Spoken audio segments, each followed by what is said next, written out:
How to log in Roamans credit card. Hi everyone, welcome to our channel. Let's begin. First of all, open up any web browser and search for Roamans credit card.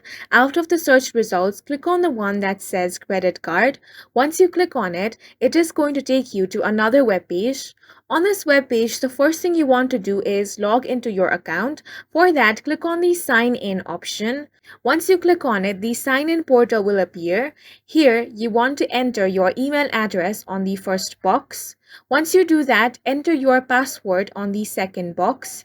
If you want your details to be remembered, check the box that says Remember Me. However, only do this if you are using a personal computer. Now click on the Sign In option. If all the details are correct, you will be signed in. In case you have forgotten your password, click on the Forgot Password option. Then an email will be sent to the email address that you have entered.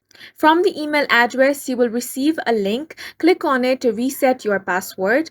Now you can log into your account using your new password. Once you sign into your account, head over to the credit card section. From there, you will be able to access your Roamans credit card dashboard. From there, you can do different activities such as manage your credit card account and check your transactions. And that's it for this video. If you have any questions or confusions, do let us know on the comment section, and don't forget to hit the like button and subscribe for more helpful tutorials.